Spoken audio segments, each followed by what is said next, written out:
고린도전서 7장 1절부터 11절 말씀입니다. 교독하겠습니다. 우리 다 같이 일어나겠습니다. 너희 중에 누가 다른 이와 더불어 다툼이 있는데 구태여 불의한 자들 앞에서 고발하고 성도 앞에서 하지 아니하느냐. 성도가 세상을 판단할 것을 너희가 알지 못하느냐. 세상도 너희에게 판단을 받겠거든 지극히 작은 일 판단하기를 감당하지 못하겠느냐. 우리가 천사를 판단할 것을 너희가 알지 못하느냐. 그러하거든 하물며 세상 일이랴. 그런즉 너희가 세상 사건이 있을 때에 교회에게 소명을 받는 자들을 채우느냐. 내가 너희를 부끄럽게 하려 하여 이 말을 하노니 너희 가운데 그 형제간의 일을 판단할 만한 지혜 있는 자가 이같이 하나도 없느냐. 형제가 형제와 더불어 고발할 뿐더러 믿지 아니하는 자들 앞에서 하느냐. 너희가 피차 고발함으로 너희 가운데 이미 뚜렷한 허물이 있나니 차라리 불의를 당하는 것이 낫지 아니하며 차라리 속는 것이 낫지 아니하냐. 너희는 불의를 행하고 속이는구나. 그는 너희 형제로다. 불의한 자가 하나님의 나라를 유업으로 받지 못할 줄을 알지 못하느냐. 미혹을 받지 말라. 음행하는 자나 우상 숭배하는 자나 간음하는 자나 탐색하는 자나 남색하는 자나 도적이나 탐욕을 부리는 자나 술 취하는 자나 모욕하는 자나 속여 빼앗는 자들은 하나님의 나라를 유업으로 받지 못하리라. 같이 봉독하죠. 너희 중에 이와 같은 자들이 있더니 주 예수 그리스도의 이름과 우리 하나님의 성령 안에서 씻음과 거룩함과 의롭다 하심을 받았느니라. 아멘. 자리에 앉아주시기 바라겠습니다. 오늘 저는 고린도전서 6장 1절부터 11절 말씀을 가지고 주님의 말씀을 받기를 원합니다. 그런데 사실은 제가 이 말씀을 피하고 싶었습니다. 전하는데 굉장히 부담이 됐습니다. 그래서 지난 한 주간의 교제 중에 다른 말씀을 통해서 말씀을 받기를 원했지만 동시에 제 마음에 이런 마음이 들었습니다. 내가 피하고 싶은 그 말씀은 하나님이 혹시 명령하시는 말씀이 아닌가. 하나님이 명령하시는데 내가 부담이 되어서 피하는 건 아닌가. 이런 생각을 하는 가운데 이 말씀이 참 우리의 크리스찬의 삶의 현장에서 참 필요한 말씀이다라는 걸 더 깊이 알게 됐습니다. 그리고 저와 여러분들에게 부담이 된다는 것은 꼭 필요한 말씀이라는 것이죠. 그 말씀이. 그래서 이 말씀이 혹시 나에게 부담이 되고 힘들다 하더라도 이 말씀을 감사함으로 뜨겁게 받으면 축복이 됩니다. 그래서 과거의 저와 여러분들이 다 죄인 아닙니까? 실수도 많이 했고 쓰러지기도 많이 했고 그렇지 않습니까? 하나님을 멀리 떠나기도 했었고 중요한 건 뭐냐면 지금이 중요하고 앞으로가 중요하죠. 우리 앞으로의 삶 속에서 승리하는 삶을 사는 것이 중요하지 않습니까? 그래서 오늘 이 말씀을 통해서 저희들이 새 힘을 얻는 그리고 주님을 더 깊이 체험하는 그리고 주님의 능력으로 승리하는 이 한 주간의 삶을 사는 저와 여러분들이 되기를 주님의 이름으로 축복합니다. 중요한 건 뭐냐면 이 시대 교회에 문제가 참 많습니다. 문제가 그게 교회입니다. 교회는 완벽하지 않습니다. 근데 문제가 많은데 그 문제가 일어나면 그 문제를 어떻게 바라보느냐가 중요합니다. 그리고 그 문제를 어떻게 바로잡고 오히려 그 문제를 통해서 우리에게 더 유익이 되도록 매느느냐 이것이 아주 중요한 것이죠. 시편 119편의 67절 71절에 보면 고난이 나에게 유익이라. 이 고난을 통해서 내가 주님의 율례를 배우노라. 이 고난을 통해서 주님의 말씀을 배우노라. 이렇게 성경은 말씀하고 있죠. 또 고난 당하기 전에는 내가 그릇 행하였으나 이제는 주님의 말씀을 지키나이다. 이 고난을 통해서 주님의 말씀을 지키나이다. 누구나에게 고난이 오는데 이런 고난이 나에게 유익이 되도록 만드는 것이 크리스찬의 삶이죠. 그래서 이런 삶을 사는 거예요. 특별히 이 고린도 전서의 말씀은요 참 중요합니다. 1장부터 16장까지 있는데 그 내용 전체가 문제가 아주 많습니다. 이 고린도 교회에 제일 처음 11가지 문제가 나오는데 여기에 제일 처음에 나오는 중요한 문제가 뭐냐면 분리입니다. 그래서 혹은 그리스도파, 게바파, 아볼로파, 또 바울파 이 네 파로 나눠져 있어요. 분파 문제. 이거에 대해서 말씀하고 있습니다. 그 교회 이렇게 갈라져 있었다는 것이죠. 그래서 1장 10절부터 그 4장까지 이거에 대해서 말씀하고 있습니다. 특별히 또 5장에서는 그 교회에 아주 큰 문제가 있었죠. 아버지의 아내와 동거하는 청년이 그 교회에 있었습니다. 이게 교회였어요. 말도 안 되는 일이 일어난 거죠. 이런 엄청난 불륜 사건을 드러내고 이 문제를 어떻게 해결해야 되는지를 가르쳐주고 있습니다. 이게 교회입니다. 그 다음에 6장 1절부터 11절에 보니까 재판 사건이 나옵니다. 그러니까 세상 법정에 교회 문제를 가지고 가는 이런 문제에 대해서 아주 책망을 하고 바로 잡아주고 있습니다. 그 다음 네 번째는 6장 12절부터 20절에 보면 음행의 문제에 대해서 나옵니다. 음행의 문제. 이 고린도 교회에 음행의 문제가 있었습니다. 7장에 보면 결혼에 대해서 많은 문제가 있었습니다. 이 결혼에 대해서 문제를 바로 잡아주고 있습니다. 8장, 9장, 10장에서는 우상의 제물의 문제에 대해서 말씀하고 있습니다. 그래서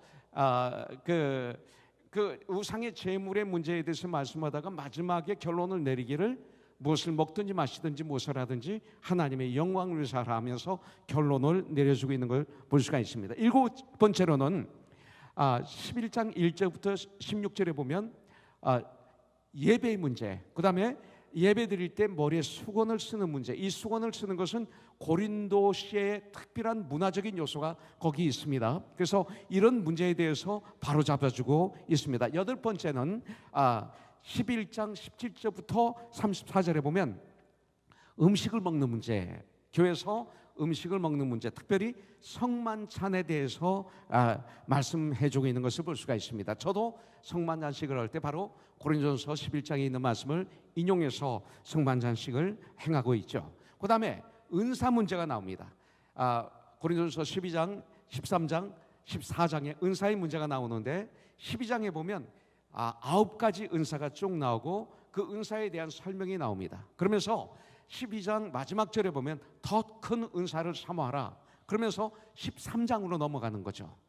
그러면서 13장에 사랑에 대해서 나옵니다. 사랑은 가장 큰 은사, 가장 중요한 것, 사랑. 그러고 난 다음에 14장에서는 방언, 예언에 대해서 정확하게 우리에게 가르쳐주고 있는 것을 볼 수가 있습니다. 그 다음에 15장에는 열 번째로 부활의 문제에 대해서 우리에게 말씀하고 있고요. 16장에서는 교회 헌금의 문제에 대해서 말씀하고 있는 것을 볼 수가 있습니다. 그래서 이런 엄청난 문제가 교회 안에, 고린도 교회 안에 있었습니다. 그런데 이것이 바로 교회입니다. 교회는 남녀노소가 모여 있어요. 그리고 부자와 가난한 자가 있고요. 많이 배운 분, 적게 배운 분, 하여튼 모든 분들이 예수 그리스도로 말미암아 한 몸이 된 곳이 바로 교회입니다. 그렇기 때문에 교회는 많은 문제가 있습니다. 교회는 퍼펙트하지 않습니다. 근데 그 문제 속에서 점점 성장하여 그리스도의 몸으로 성장하고 그리스도의 집으로 지어져 가는 것, 이것이 바로 교회입니다. 문제는 있지만 그 문제가 똑같이 계속 간다면 그 교회는 문제가 있는 것이죠. 그 문제에서 이제 성장해 가는 것, 이것이 성경에서 말하는 이 시대의 하나님의 교회라고 성경은 우리에게 가르쳐주고 있습니다. 그렇기 때문에 우리는 어떻게 해야 되는가? 그렇다면 교회 생활, 우리가 모여서 예배드리고 함께 친교를 나누고 그리스도의 몸으로 지어져 가고 그리스도의 가족으로 이 땅에서 살아가는데, 그렇다면 우리가 교회 생활을 어떻게 해야 되는가? 이것은 너무나 중요합니다. 주님의 일을 어떻게 해야 되는가? 주님의 일이 뭐예요? 주님의 일이 결국은 성도를 온전케 하며 봉사의 일을 하게 하며 그리스도의 몸을 세우는 것, 이것이 바로 주님의 일 아닙니까? 그리고 하나님이 소원이 뭐예요? 이 땅에 있는 모든 사람들이 세상에서 짐승처럼 살다가 영원히 멸망의 길로 가는 게 아니라 그들이 예수를 믿고 구원받고 죽음의 문제를 해결하고 그리고 영생을 얻고 천국의 백성이 되도록 이 귀한 사역을 하도록 저희들을 택하시고 보내주셨지 않습니까? 이 일을 감당하도록 우리를 보내주신 거예요. 그렇기 때문에 이 일을 하기 위해서는 우리가 뭐 해야 돼요? 성경에 보니까 주님의 일을 할 때는 항상 우리가 두 손이 있는 것처럼 주님의 일도 두 개가 있어야 돼요. 하나는 공의, 하나는 은혜가 있어야 돼요. 죄를 죄로 봐야 됩니다. 죄는 죄입니다. 그래서 이 공의가 있어야죠. 그 대신 또 하나님의 은혜가 있습니다. 은혜로 문제를 해결해야 되죠. 은혜가 있어야 돼요. 그래서 두 손을 두신 것처럼 교회 안에도 항상 공의와 은혜가 함께 가야 됩니다. 근데 마귀는 이걸 밸런스를 무너뜨리길 원하죠. 그래서 공의만 주장하는 교회 가보면 판단하고 정죄하고 차갑습니다. 그런데 은혜만 강조하는 교회 가면 뜨거워요. 막 사랑이 풍성한 것 같지만 조그만 문제 있으면 푹 쓰러집니다. 그래서 이 두 개는 같이 있어야지 두 개를 떨어뜨려 놓으면 우리의 인생은 파괴된다는 것을 성경에서 우리에게 가르쳐주고 있는 것을 볼 수가 있어요. 그래서 고린도서 5장에 보면 공의와 은혜가 함께 역사하시는 것을 우리가 볼 수가 있습니다. 우리가 깨어있지 않으면 한쪽에 치우치게 됩니다. 저도 여러분들도 마찬가지로. 그래서 우리가 공의와 은혜가 함께할 때 참 사랑이 무엇인지 혼돈하도록 교회를 유혹하는 마귀의 세력에부터 우리는 승리할 수가 있는 거예요. 마귀는 이걸 혼돈하게 합니다. 참 사랑이 뭔지를 혼동시킵니다. 교회 안에. 그래서 교회가 교회되지 못하도록 하게 하는 것을 볼 수가 있습니다.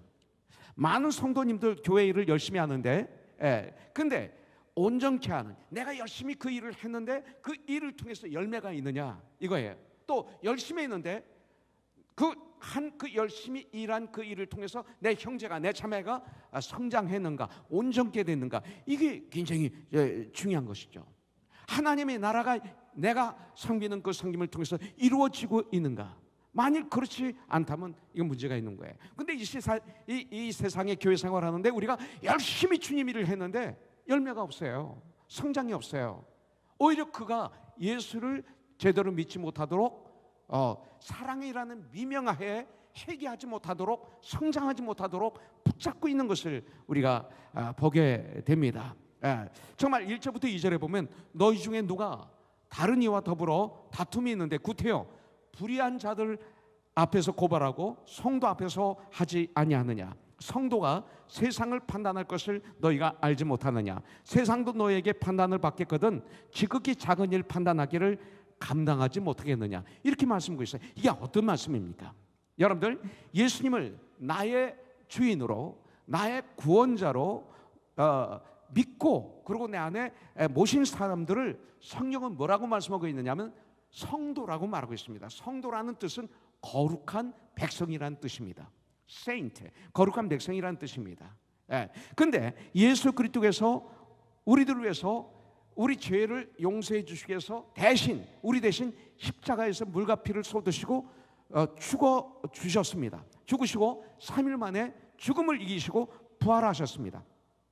그 부활하신 그 예수님을, 하나님의 아들을 성경대로, 성경의 방법대로 회개하고 그걸 믿으면, 예수를 믿는 그 순간 우리는 모든 죄를 용서함을 받고 하나님의 자녀가 됩니다. 그리고 거룩한 천국 백성이 됩니다. 마치 우리 자녀들이 어머니를 통해서 이 땅에 태어나지 않습니까?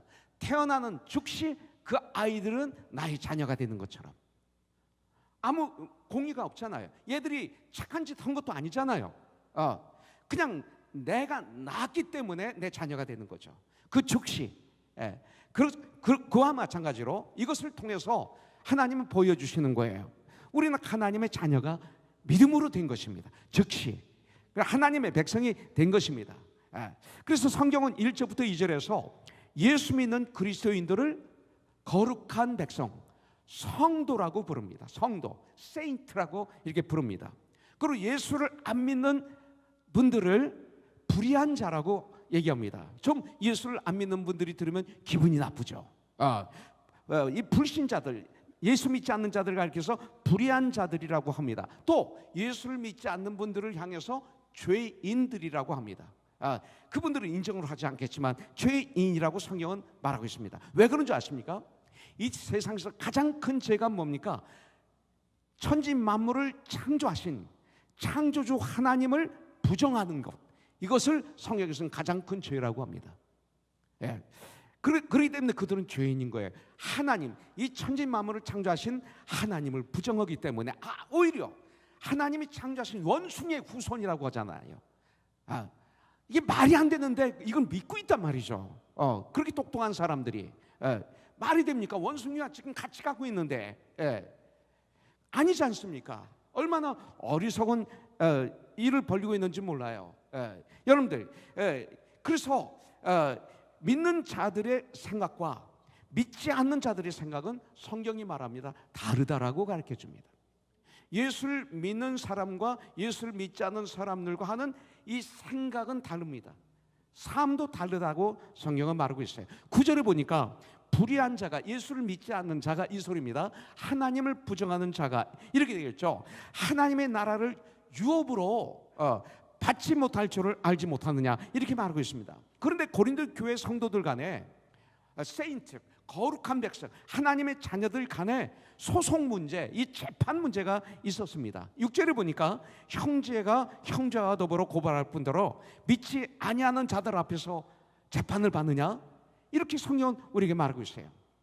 예수 믿는 교인들, 예수 믿는 하나님의 자녀들 사이에 재산이나 금전이나 명예 문제나 관계 문제로 다툼이 생겼어요. 고린도 교회에.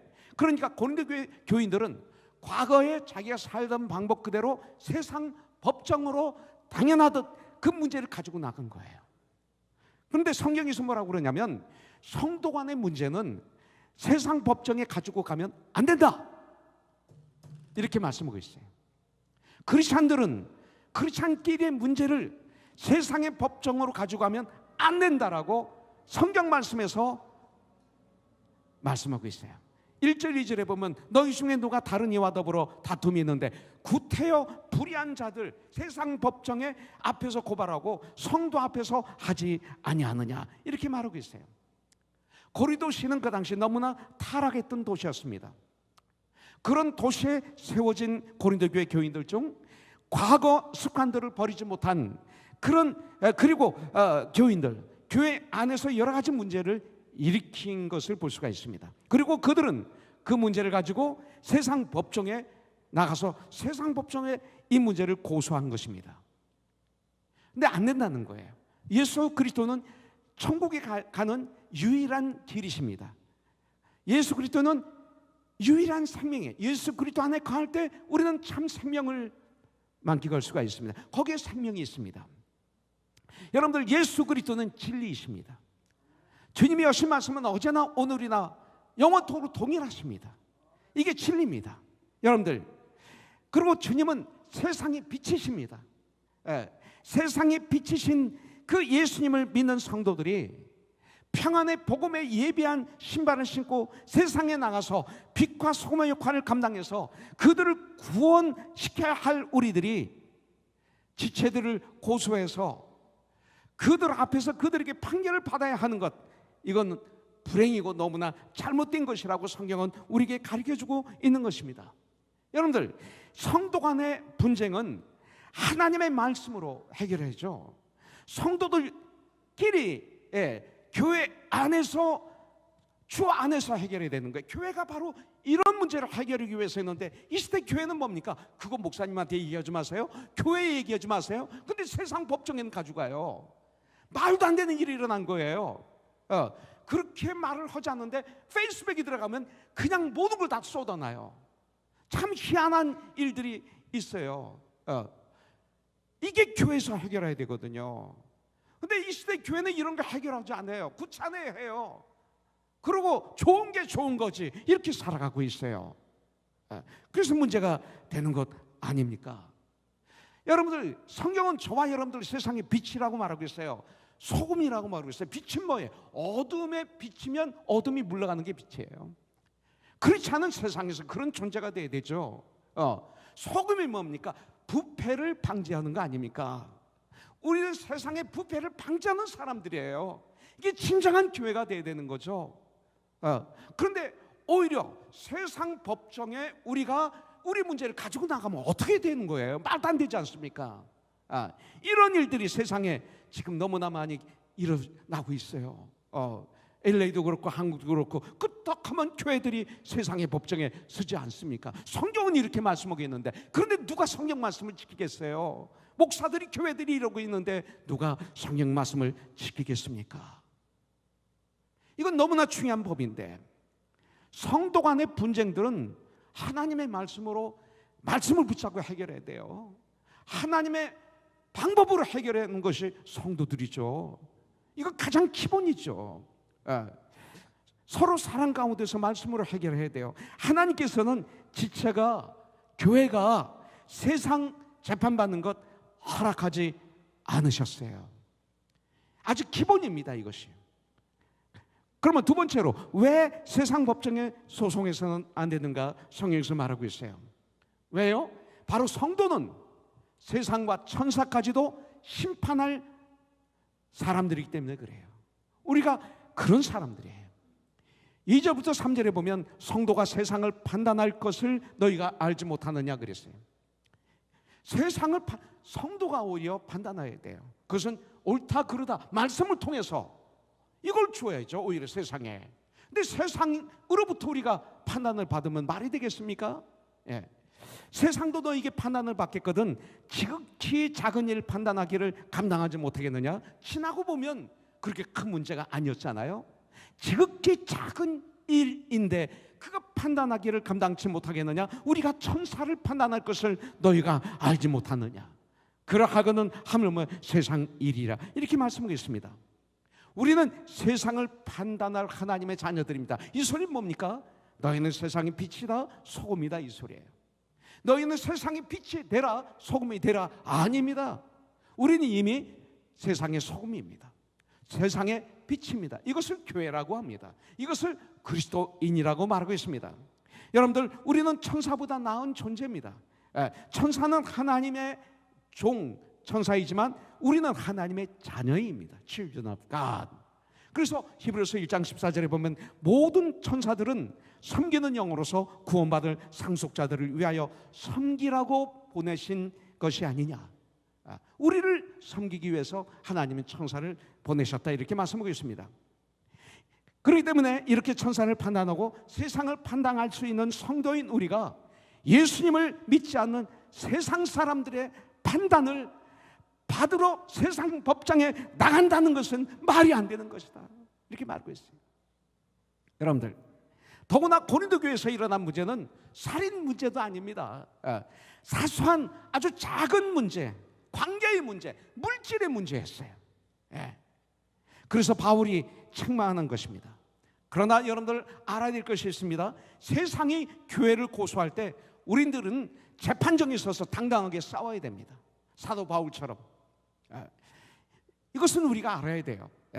그러나 성도와 성도와의 문제, 우리 그리스도인들의 문제, 하나님의 말씀이 있고 하나님의 법이 있는데 하나님의 말씀을 무시하고 하나님의 법을 무시하고 어둠의 권세의 법 앞에 선다면 말이 안 된다, 이거예요.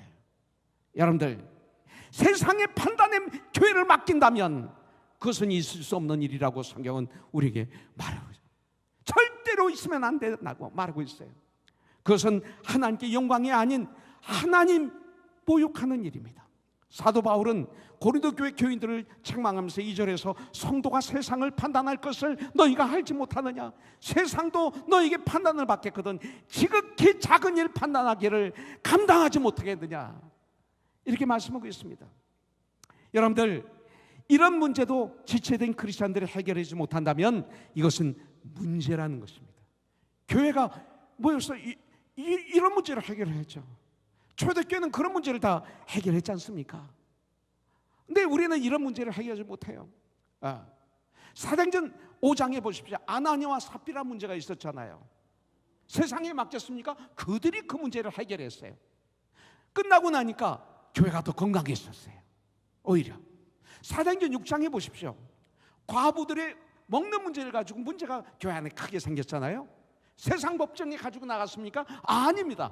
그들이 그 문제를 해결했어요. 해결하고 나니까 교회가 더 튼튼해졌죠. 이것이 교회가 되어야 됩니다. 여러분들 마태복음 19장 28절에 보면 예수께서 이르시되 내가 진실로 너에게 이르노니 세상이 새롭게 되어 인자가 하나님 아들 성자 예수 그리스도께서 자기 영광의 보좌에 앉을 때 나를 따르는 너희도 12보좌에 앉아 이스라엘 12지파를 심판하리라, 이게 말씀하고 있어요. 여러분들, 우리는 눈에 보이는 이 세상 일뿐만 아니라 눈에 보이지 않는 천사들도 판단할 위치에 있습니다. 베드로후서 2장 4절에 보면 예수께서 재림하셔서 세상과 그리고 타락한 누가 전화 왔네? 이 전화를 꺼야 되겠네. 오케이. 재밌네. 이거 전화가 이렇게 들어오죠?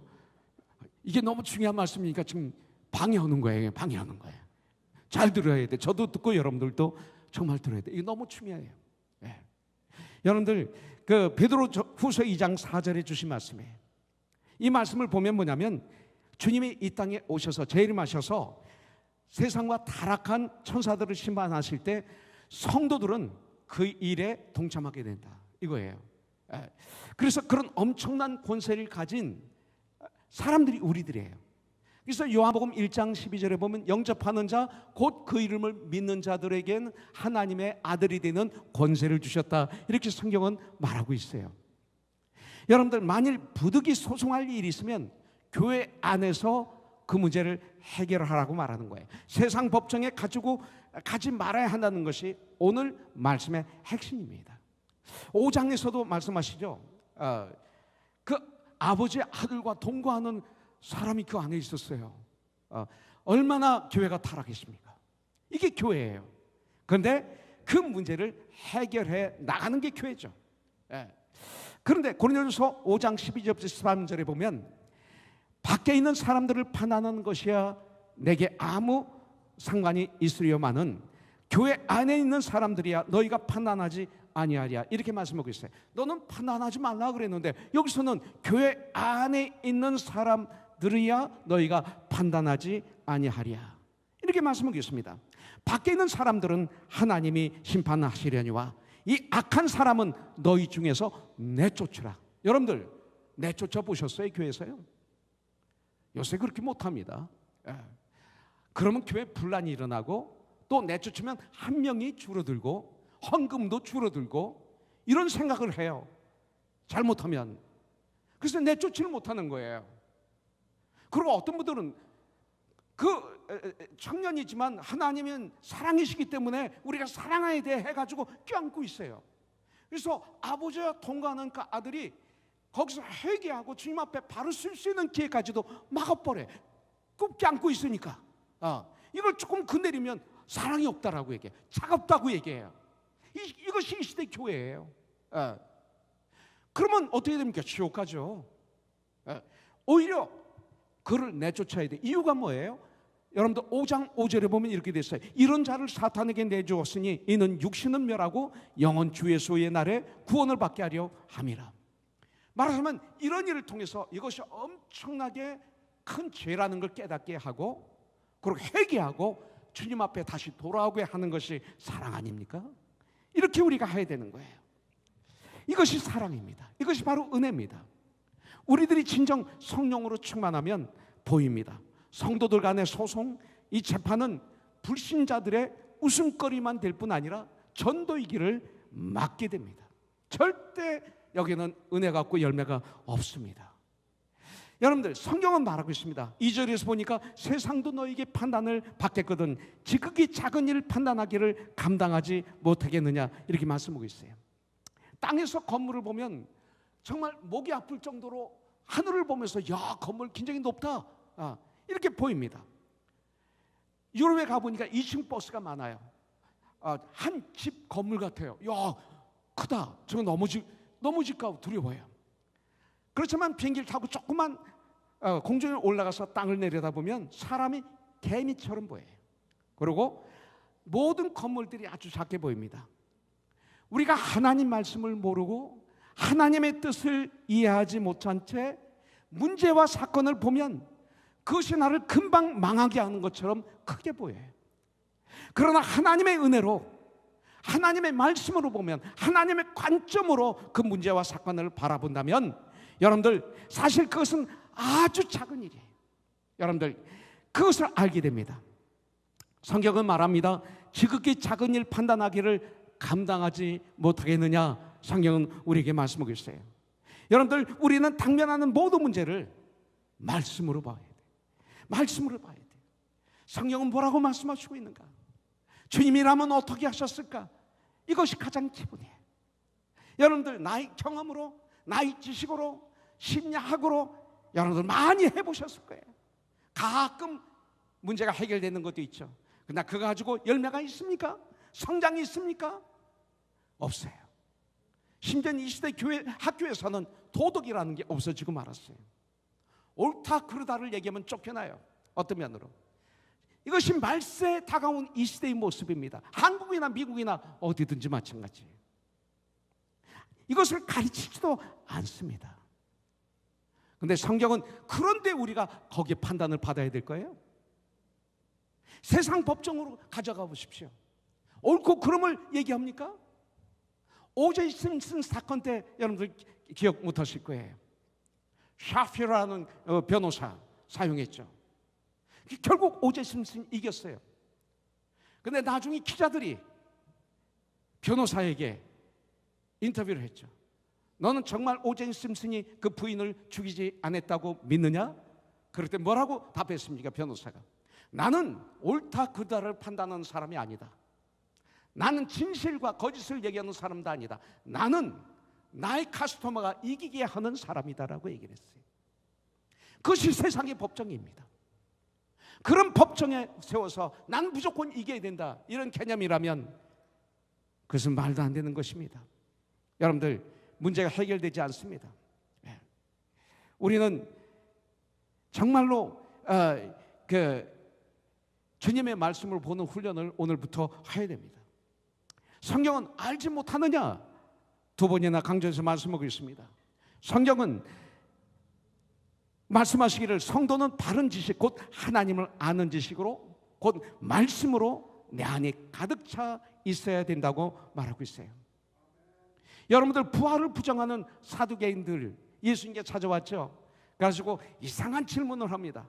7명의 형제를 가지고 이상한 질문을 하죠. 그 질문에 주님은 뭐라고 답하세요? 마태복음 22장 29절에 보니까 예수께서 대답하여 이르시되 너희가 성경도 모르고 하나님의 능력도 알지 못하는 거로 너희는 오해했다 말하고 있어요. 우리가 그리스도인으로서 성경을 모르면, 하나님의 능력을 알지 못하면 우리는 모든 일을 해결할 때 오해하게 됩니다. 그리고 우리는 실패할 수밖에 없습니다. 우리가 하나님의 뜻을 모르면, 여러분들 성경에 대해 바른 지식을 가지고 있지 못할 때 우리는 얼마나 마음고생을 하고 그리고 몸고생을 하게 되는지 몰라요. 성도와의 관계에 있어서 여러분들 억울한 일을 당하게 될 때 하나님의 말씀을 모른다면 우리의 믿음 생활에, 이 신앙에 있어서 큰 시험에 빠지거나 혼돈에 빠져 나의 한 번밖에 없는 이 시간들, 다시 돌아오지 않는 이 시간들, 나의 한 번밖에 살 수 없는 이 매 순간의 삶을 망치게 하는 것이라고 성경은 우리에게 가르쳐주고 있어요. 여러분들, 사실 우리가 문제나 사건이 나를 넘어지게 하지 않는 걸 우리는 압니다. 낙심하고 절망하고 실망하는 내 마음이 나를 넘어지게 하는 것이죠. 주님은 이 사도 바울을 통해서 우리에게 말씀하십니다. 문제 해결의 방법입니다. 세 번째, 차라리 불의를 당하라. 차라리 속는 것이 주님 보시기에 더 귀하다, 이렇게 말씀하고 있습니다. 7절에 보면 너희가 피차 고발함으로 너희 가운데 이미 뚜렷한 허물이 있나니, 허물 나오죠. 차라리 불의를 당하는 것이 낫지 아니하며 차라리 속는 것이 낫지 아니하자, 이렇게 말씀하고 있습니다. 성도들이 항상 손해만 보고 살라는 말은 아닙니다. 정당한 권리를 주장하지 말라는 것도 아닙니다. 이 본문 말씀을 보면 교회 안에서 성도 간에 생긴 문제가 법정 소송까지 가게 된 경우를 말하고 있는 거예요. 일생에 한 두세 번 있을까 말까한 그런 일들을 우리에게 말씀하고 있는 거예요. 그때 손해를 보라는 거예요. 차라리 손해보라는 거예요. 오늘날 많은 교회가 세상 법정에 교회 내부의 문제를 고소하고 있어요. 너무나 답답해요. 여러분들, 이렇게 교회가 성도들 간의 문제를 세상 법정에 가지고 가면 어떻습니까? 재판하는 동안 그 교회가 얼마나 아픕니까? 이기는 것만 고집한다면 이게 교회입니까? 크리스찬입니까? 내가 원하는 걸 주장해서 이루기 위해서 예수 믿습니까? 이건 아니지 않습니까? 예. 그 재판하는 동안 그 가족이 얼마나 아프겠어요? 그 교회가 얼마나 아프겠습니까? 재판이 끝난 다음에 그 열매가 남아있을까요? 재판이 끝나고도 교회는 아파요. 계속 하나가 됨이 묻어져요. 난과 북이 멀듯이 멀어져요. 이게 세상 재판의 결과입니다. 그렇게 재판을 해서 과연 아름답게 해결이 되었나요? 안 됩니다. 이게 결론입니다. 교회는 성도와의 관계에서 어떤 이유가 되었든 많은 문제가 생기게 돼 있어요. 교회는 문제 있어요. 그때 세상 법적으로 가져가는 것은 절대 안 된다, 이렇게 말씀하시는 것입니다. 7절에 보면 이미 뚜렷한 허물이라는 단어가 나옵니다. 뚜렷한 허물, 뚜렷한 허물이 있나니, 이렇게 말씀하고 있어요. 그래서 허물이라는 단어를 성경 사전을 찾아봤더니 헬라어로는 패배라는 말이에요. 패배라는 의미예요. 그렇기 때문에 하나님의 자녀들끼리 법정에 소송하는 것 그 자체는 이미 패배한 사람이다, 이 소리예요. 패잔병이에요. 지체된 자를 세상 법정으로 끌고 가서 세상의 방법으로 소송해서 그 재판에서 이겼다고 한들 아무 의미도 없고 가치도 없어요. 사랑을 잃어버린 그들은 이미 완전히 패배를 당한 것이에요. 왜? 재판하는 동안 그들은 사랑을 다 잃어버렸어요. 하나님의 사랑, nothing! 성도와의 사랑 다 잃어버렸어요. 그 완악한 마음, 날카로운 마음, 이기적인 마음, 시기질투의 마음, 이기고 싶어하는 마음, 이거로 가득 찬 상태가 아닐까요? 그 상대방을 얼마나 헐뜯게 됩니까? 이것이 크리스찬이 할 일일까요? 세상 그걸 보고 뭐라고 할까요? 여러분들, 교회가 세상 법정에 설 때마다 세상 사람들은 교회를 비웃어요. 얼마나 많은 사람들이 교회를 떠나는지 몰라요. 여러분들, 사랑이 잃어버린 그들은 이미 완전히 패배당한 것입니다.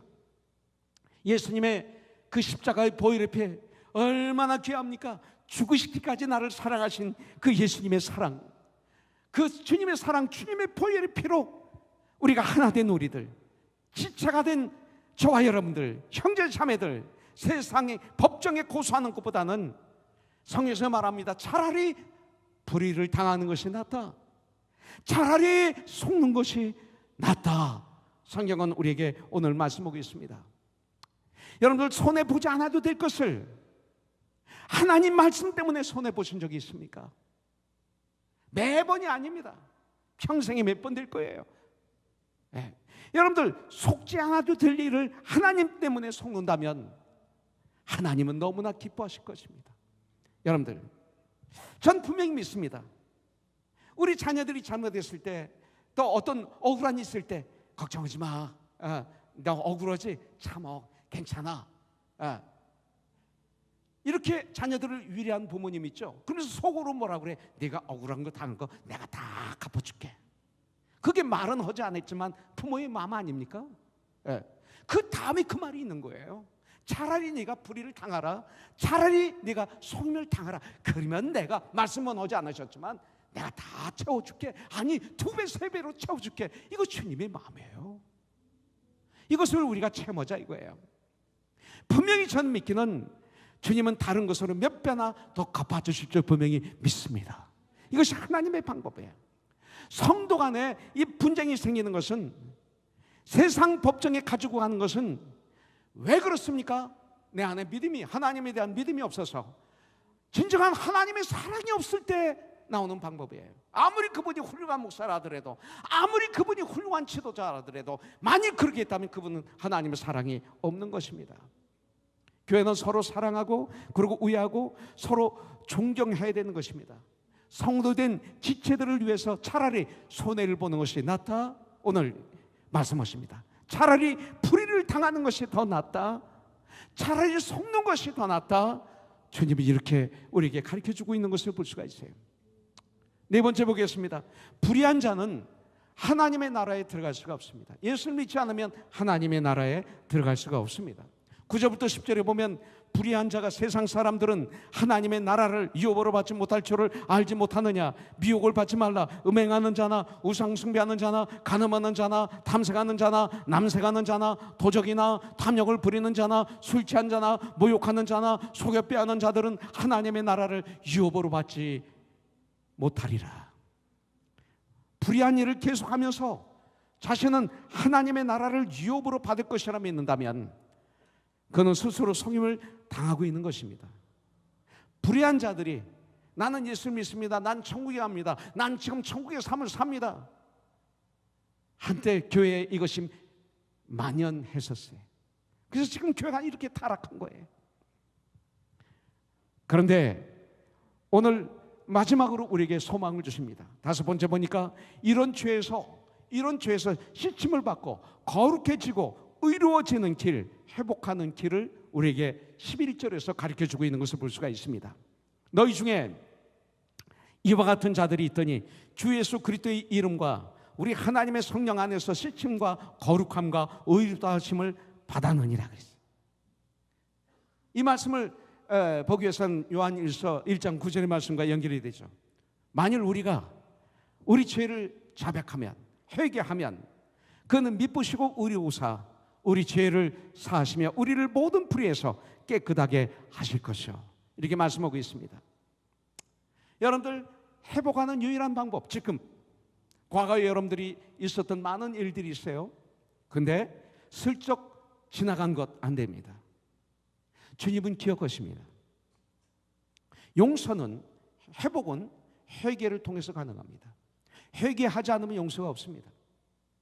하나님은 우리를 용서해 주시기 위해서 기다리고 계십니다.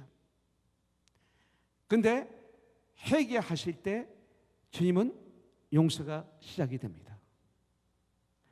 이거 하지 않으면 안 됩니다. 회개하는 사람을 성경은 의롭다 하시고 거룩하다 하십니다. 사실 회개는 참 능력입니다. 회개는 아무나 못합니다. 교만하면 회개 못합니다. 회개는 겸손한 분들만, 낮아진 사람들만 하실 수 있는 축복입니다. 회개 못하는 분들을 보면 그분은 교만한 사람입니다. 그래서 마음이 가난한 자는 천국이 너희 것이요 그랬어요. 심령이 하나님으로 가난한 자, 겸손한 자, 천국이 너희 것이요, 이렇게 말씀하고 있습니다. 여러분들, 회개는 정직한 분들만이 할 수 있는 최상의 축복입니다. 회개를 못해요. 내가 죄를 짓고도 거짓말합니다. 난 죄를 안 졌습니다. 변명합니다. 책임을 전가합니다. 아담처럼, 이브처럼. 그러면 저주입니다. 정직한 사람만이 회개할 수 있습니다. 그건 제가 잘못한 것입니다. 그것은 저희 죄입니다. 제가 거짓말했습니다. 제가 사기쳤습니다. 제가 도둑질 했습니다. 정직해야 됩니다. 정직하면 회복됩니다. 정직하면 회개합니다. 이것이 축복입니다. 유일한 방법입니다. 큰 죄는 뭡니까? 가장 큰 죄 중에 하나는 고집을 부리는 것입니다. 고집을 부립니다. 죄를 인정하지 않습니다.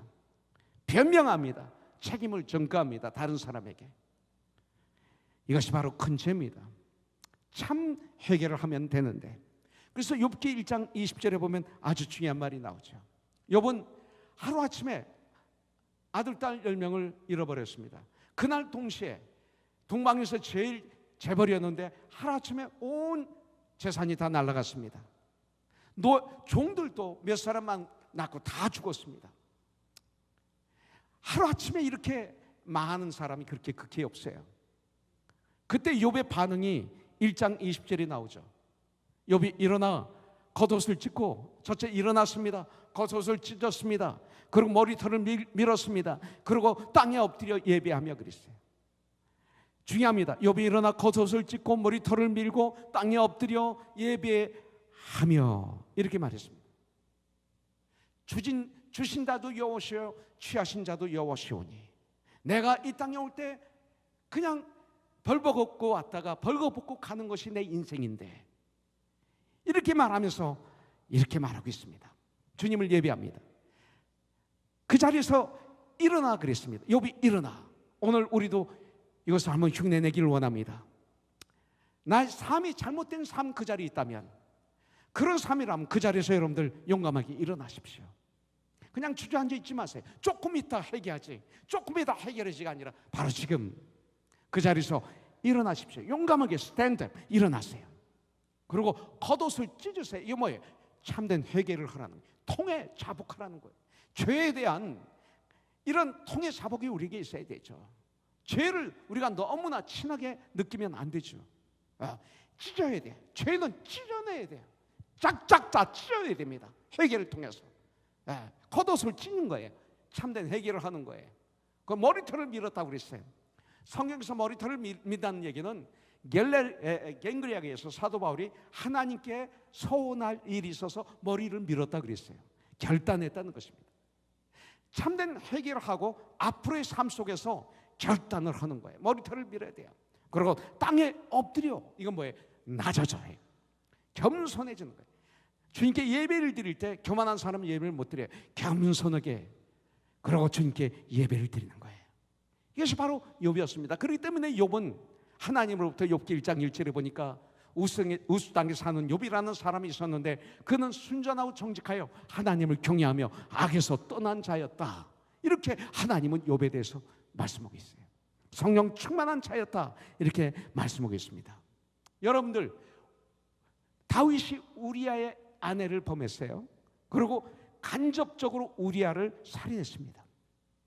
그때 나단 선지자가 찾아와서 당신은 죄인입니다, 이렇게 얘기할 때 사울 왕처럼 나단 선지자를 죽이지 않고 다윗은 그 자리에서 무릎을 꿇었습니다.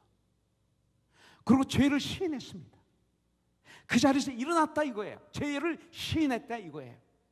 겉옷을 찢었어요. 그 자리에서 통에 자복하고 엎드려 무릎을 꿇었습니다. 그리고 욥처럼 회개하니까 하나님이 뭐라고 말씀합니까? 아까 우진 선생이 기도했던 것처럼 사도행전 13장 22절에 보니까 내 마음에 합한 자라고 한 거예요. 그런 죄인이었던 다윗을 하나님은 내 마음에 합한 자, 내 마음에 맞는 사람이다, 이렇게 하신 것입니다. 여러분들, 승리하는 사람은 내 마음에 평안이 있는 사람입니다. 주님이 주신 내 죄는 하나님께 회개하여 용서를 받아야 돼요.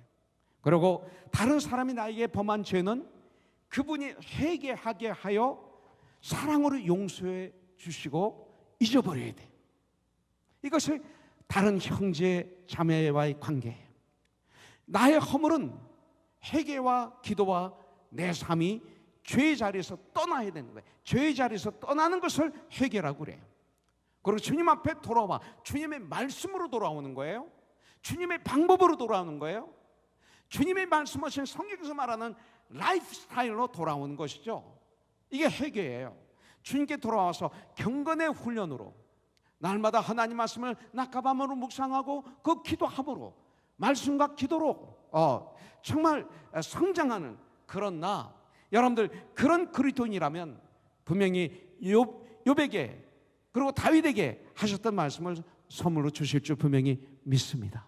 여러분들, 그러나 마음에 미움과 원망과 그리고 탄식과 분함을 품고 사는 사람들, 저와 여러분들 깨지 않으면 이거로 가득 차게 됩니다. 여러분들 마음을 한번 말씀을 통해서 들여다보십시오. 성령의 거울로 들여다보십시오. 내 안에 미움이 얼마나 내 마음을 장악하고 있습니까? 원망 어떻습니까? 원망이 가득 차 있지는 않습니까? 탄식과 분함, 어떤 일이 있을 때 내 마음대로 안 될 때 내 입에서 저절로 나오는 탄식, 그리고 저절로 나오는 분함, 그 분함, 예. 이것이 내 마음에 가득 차고 있지는 않습니까? 이것을 여러분들이 사랑하는 건 아닙니까? 사랑하지 않아요. 미워해요. 근데 왜 내 마음 중심에 가득 차게 할까요? 이것을 오늘 회개를 통해서 지워야 돼요. 마음에 회개하지 않은 죄를 가득히 담고 살면 절대로 내 마음에 평안이 없어요. 두려워요, 항상. 그리고 외로워요, 고독해요. 모든 걸 내가 다 가졌고 내가 원하는 걸 다 했지만 더 고독이 나를 엄습해요. 그런 삶을 우리는 살면 안 됩니다. 여러분들, 이 시간 회개로 죄의 자리에서 우리가 죄의 자리에서 돌아서서 주님께 돌아와야 돼요. 주님은 말씀합니다. Come unto me. 나에게로 오라. 수고하고 무거운 짐진 자들아, 다 나에게로 오라. 내가 너희를 편히 쉬게 하리라. 이 세상에 누가 이런 말을 했습니까? 어느 누가 수고하고 무거운 짐진 자들아, 다 나에게로 오라. 내가 너희를 편히 쉬게 하리라. 오늘 주님은 저와 여러분들을 초청하고 있습니다. 나에게로 오라. Come unto me. 나에게로 오라고 말씀하고 있습니다. 여러분들, 죄의 자리에서 떠나 주님께 오십시오. 예수님을 나의 주인으로, 나의 구원자로 모셔드리십시오. 믿으십시오. Trust Him. 여러분들, 무엇을 믿을 수 있습니까? 이 세상에 나를 믿어요? 돈을 믿어요? 그런 어리석은 짓을 왜 합니까? 여러분들, Only trust Him. 오직 주님만이 내가 의지할 뿐입니다.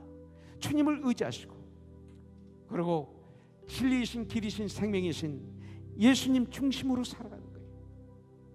우리에게 주신 성경 말씀, 생명의 말씀, 진리의 말씀, 축복의 말씀 중심으로 살아가는 거예요. 성령 중심으로 바르게 서서 믿음으로 모든 환경을 우리가 극복하고 정복하고 이기고 승리하길 주님의 이름으로 축복합니다. 제가 몸이 약해지고 보니까 점점 하나님이 더 크게 보여요. 내가 강할 때 하나님이 안 보이더라고요. 내가 연약하니까 하나님이 더 크게 보이고 하나님이 더 의지할 수밖에 없더라고요. 내가 완전히 나은 줄 알았는데 효정자매도 마찬가지일 거예요. 이번에 다시 이게 도져서 치료를 받는 과정에 병원의 도움을 받지만 내가 정말 의지할 분은 하나님뿐이라는 것을 절실히 깨달을 수밖에 없더라고요. 믿을 분은 예수님뿐이었어요.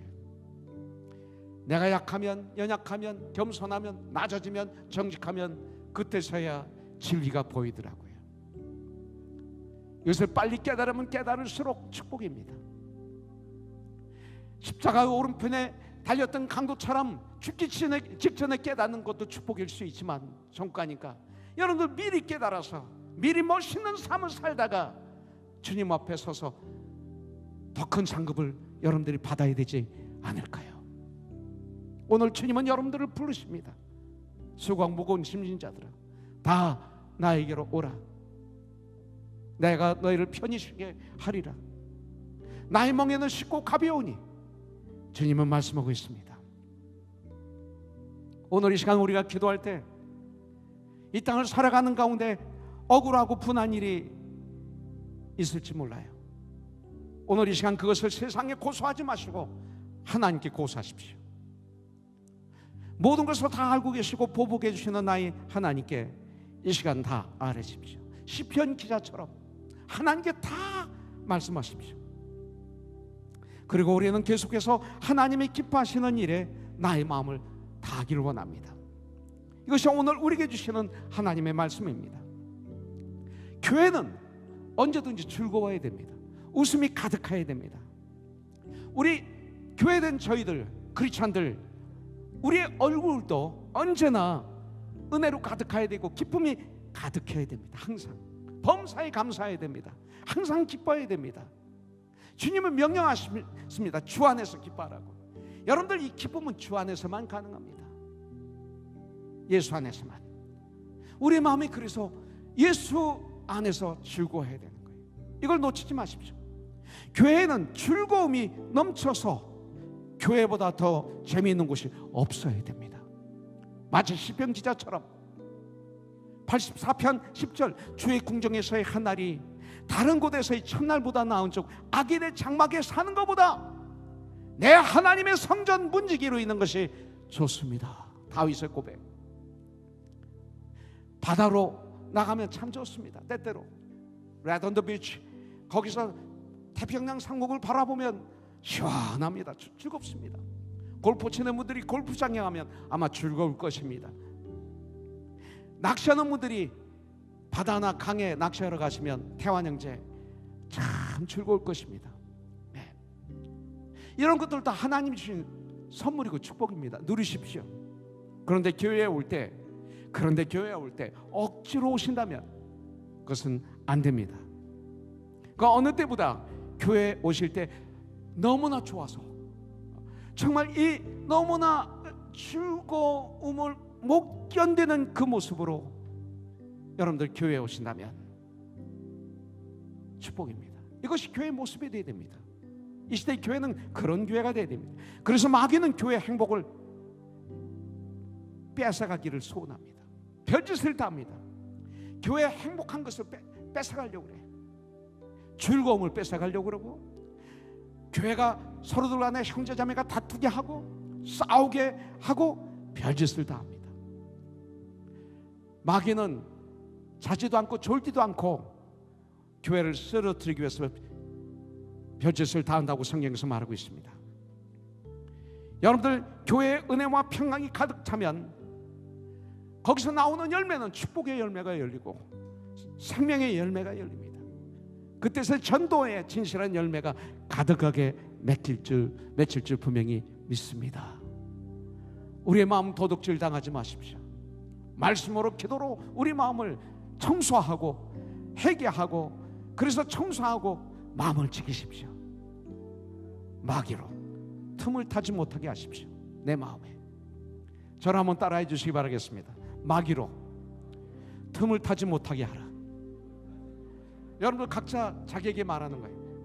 마귀로 나를 틈을 타지 못하게 하라. 다시 한 번만, 마귀로 틈을 타지 못하게 하라. 기도하겠습니다. 하나님 감사합니다. 저희들에게 이 땅에서 참 그리스도인의 삶을 살 수 있는 방법, 교회에 문제가 있을 때 문제를 해결하고 오히려 문제를 통해서 교회가 더 건강하고 더 행복하고 더 즐겁고 그런 나의 가정, 나의 교회로 만드는 방법을 가르쳐 주셔서 감사합니다. 마귀에게 점령당하지 않도록 이 한 주도 저희들을 지켜주시옵소서. 하나님 말씀을 즐거워해요. 낮과 밤으로 묵상함으로 말미암아 시냇가에 심은 나무같이 시절조차 열매를 맺는 잎사귀가 마르지 않는 이런 삶이 될 수 있도록 주님 저희들을 도와주시옵소서. 예수님의 이름으로 기도합니다. 나의 죄를 씻기는 예수의 피밖에 없네. 다시 성케 하기도 예수의 피밖에 없네. 예수의 흘린 피 날 이게 하오니 귀하고 귀하다. 예수의 피밖에 없네. 박수 치며 성케 하기는 예수의 피밖에 없네. 사죄하는 증거도 예수의 피밖에 없네. 예수의 흘린 피 날 이게 하오니 귀하고 귀하다. 예수의 피밖에 없네.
이게 하오니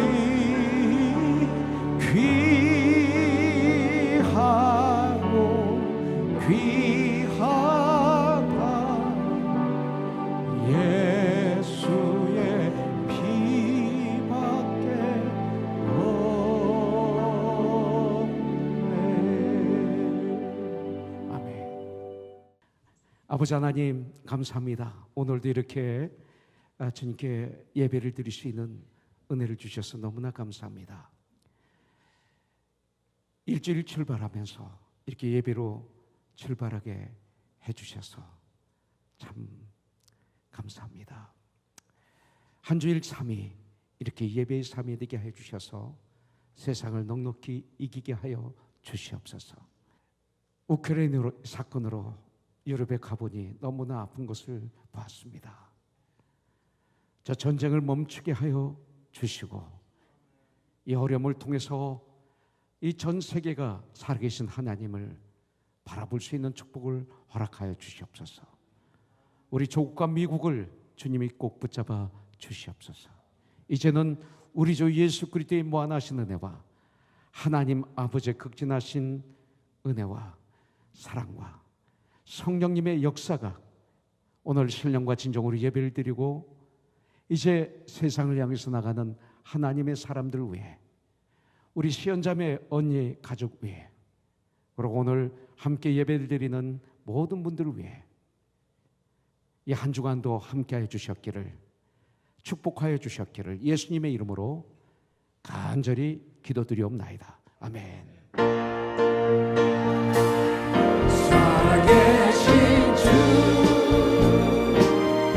나의 참된 소망 걱정 의심 전혀 없네 오 나의 주 날 용서하사 영원한 생명길로 인도하셨네 Because it lives I can face tomorrow Because it lives all fear is gone Because I know He holds the future and life is worth the living just because it lives. 할렐루야 모든 것 주만 빌려드립니다. 주님을 찬양합니다.